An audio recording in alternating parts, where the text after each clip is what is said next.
አይራት አብጤ ሻምፒዮንስ ሊግ ይጮታል ብልጥ ቃውን ማን ያምነኛል? ወያለው ለማጅ አገኛ ግንበኛ ፌራዩ አገኛ ትለጠለጣለህ።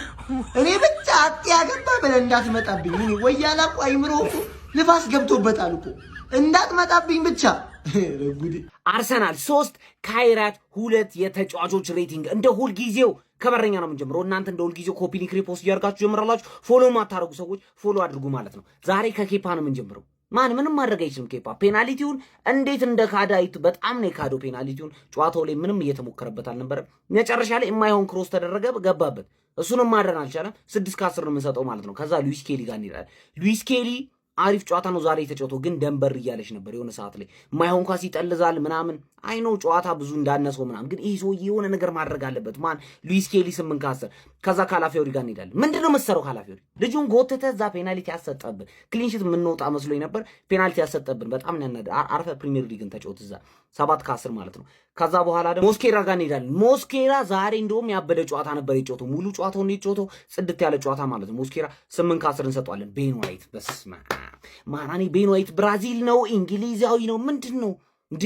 ኦቨርላፕ ያደርጋል ምናምን፣ በተረከዙ ያጫውታቸዋል። በጣም እስኪላ ያጣጥፋል ሰው ምናምን። በጣም ያበደ ጨዋታ ቤን ዋይት 8.5 ማለት ነው። ወደ መሀል እንዳለን በስመ አብ ኖርጋርድ ኖርጋርድ በጣም ጽድት ያለ ሰው ነው። ማን ኖርጋርድ ደስ የሚል ጨዋታ ነው ዛሬ የተጫወተው ማለት ነው።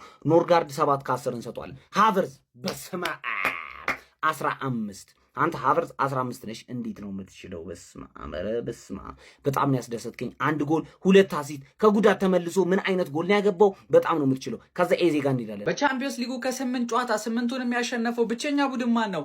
አርሰናል። በቻምፒዮንስ ሊጉ ከፍተኛ ጎል ዲፍረንስ ያለው ቡድን ማን ነው?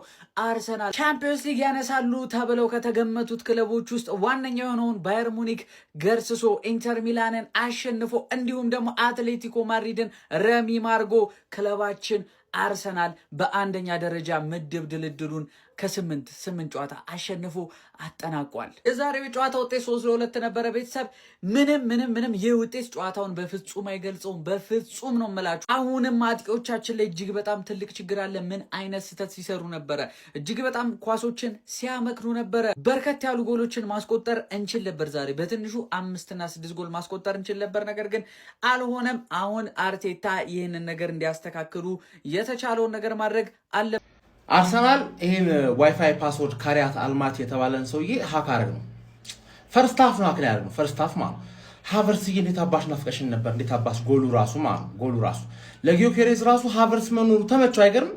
ተመቸው እኮ በቃ ሃቨርስ ለማልስት የምትል ሰው ነው፣ ጊዮኬሬዝ ስጠኝ የሚል ሰው ነው። ተመቻችሁ ገባ አይደል? ሌላው ሰልፊሽ ስለሆነበት ሃቨርስ ሁሌ የሚያገባው ባዶ ኳስ ለጊዮኬሬዝ ይሰጠዋል። አሪፍ ነገር ነው። እንዴት አድርገን ነው አሁን ሃቨርስን ሜዳው ውስጥ የምናስገባው? ገባሽ? አሪፍ እንቅስቃሴ ፈርስት ሃፍ ጌም ገደር ነውና ሰከንድ ሃፍ ትሬኒንግ ምናምን ሮቴሽን ምናምን ፊትነስ መጠበቅ ያለባቸው ምናምን ተጫወትም። ጄሱስ ተቀይሮ ሲገባ ሁሌ ያገባል። ተቀይረን 0-0 እያለን የምታገባ ምን አለበት? አርክ የሚሆን ሰውዬ ደግነቱ ተሰረዘበት። ገባር? ያለቀ ጨዋታ መግደል ነው። የሞተ ሰው ላይ መተኮስ ነው ጄሱስ የሚችለው። ከዛ በተረፈ የኤዜ እንቅስቃሴ ምናምን ተመችቶኛል።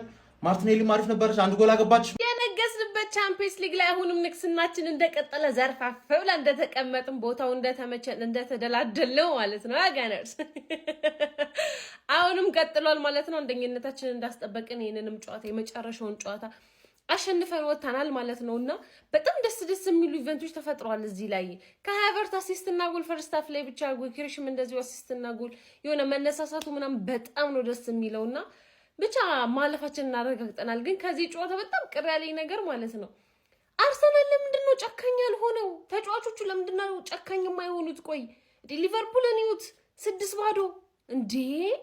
ለምንድን ነው የኛ ተጫዋቾች ጨካኝ? ለምንድን ነው አርሰናል የማይጨክነው? ለምንድን ነው ይሄ ጨዋታ 3-2 እኮ የሚያልቅ ጨዋታ አልነበረም?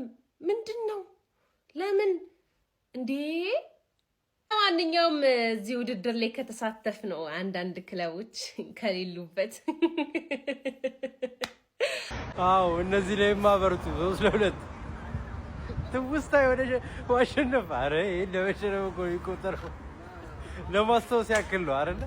አርቴታን እያስታወሳችሁት ነው። የአውሮፓ ሻምፒዮንስ ሊጉን እንግዲህ ጀምአው ከተጫወትናቸው እያንዳንዱ ጨዋታዎች ሁሉንም በማሸነፍ እንግዲህ ኮሬክት ስኮር ማግኘት የቻልነው እኛ ነን ማለት እኛ አርሰናሎች ማኗ ዘንድሮ እዚህ መድረክ ላይ ታላቅ ገድል ይፈጸማል ጀማው ታላቅ ገድል ዛሬ ለማንኛውም 3-2 በሆነ ውጤት አሸንፈናል ቪክቶሪዮ ኬሬሽ አስቆጥሯል ከዛ በተጨማሪ ኪንግ ካይ ሃቨርትም ጀማው ጎል ማስቆጠር ችሏል ማርቲኔሊ ሶስተኛውን ጎል አስቆጥሮልናል ጀማው በዚህ ጨዋታ ላይ በጣም ኢኮኖሚካል ነበርን የተለያዩ ተጫዋቾችን አስገብተን ሞክረናል ኦሬዲ ዋናው ቡድናችንን አስቀምጠነው ነበር ጀማው ከዛ ውጪ ግን አርሰናላችን በአውሮፓ ሻምፒዮንስ ሊግ መድረክ ማለት ነው እጅግ አስፈሪ ቡድን መሆኑን አሁንም እንግዲህ ማሳየቱን ቀጥሏል ማለት ነው በዚህ መድረክ ላይ ዘንድሮ እንደ ቀልድ አንፋታም ጀሞ እንደ ቀልድ መፋታት ብሎ ነገር አይኖርም ታዲያ አንደኛ ሆነን በማጠናቀቃችን መቼስ የመልስ ጨዋታዎችን በሙሉ ከዚህ በኋላ የምናደርጋቸው ማለት ነው አራት ውስጥ